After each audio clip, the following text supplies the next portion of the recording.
Uwi na tayo, guys.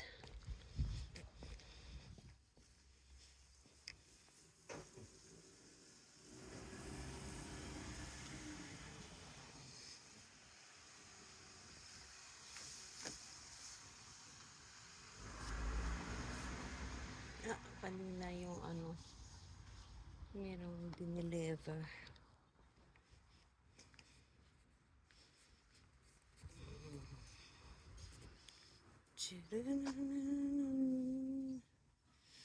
Ang dami rin bunga nito ng plum.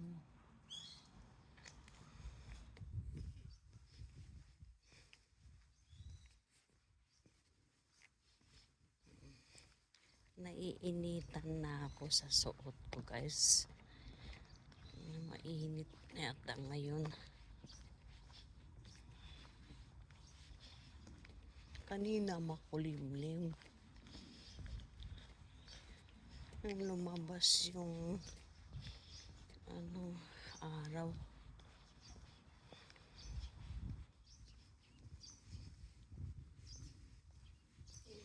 Hari.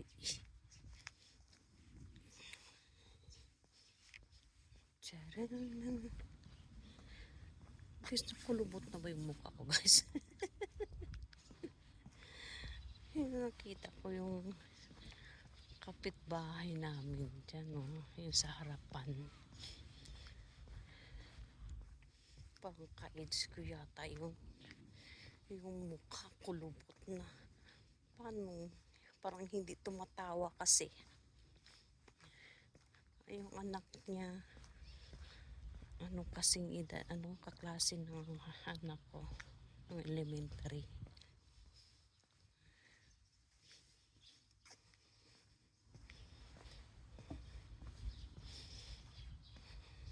Tapos yung likod, baluktot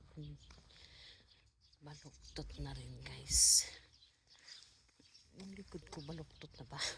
Kuba ba? Inaano ko kino-convert ko yung sarili ko sa sa babae na yun. Yun ano man tawag nun? Meron siyang nakasama, may nagsumbong sa akin, guys, na Pinay, kasama niya sa trabaho niya. Daw yan na babae. Hindi maganda ugali.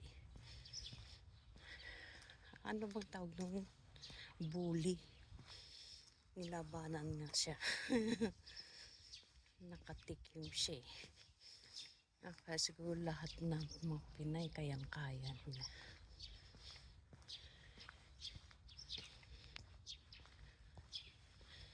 Ganito din mga Hapon kahit nasa nila, pagkaya rin nila. Parang katulad din sa atin, pagkaya ka bubulihin. Ganun.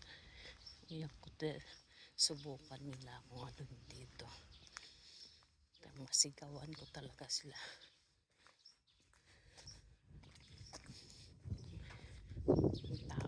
Tao din ako, ganon. Okay. Guys, nandito na tayo sa bahay. Meron bang sulat? Wala. Kasi yung Sunday ngayon. Kinuha na yung mga gamit ng kapitbahay namin. Talagang lumipat na talaga. Yung bahay na yan, ilang tao, ilang pamilya na nakatira dyan Hindi nagtatagal. Ano kaya yung bahay na yan? Rent? Upahan? Okay, guys, dito na tayo. Yung bag ko nandito sa ulo ko, guys. Okay, guys, bye-bye.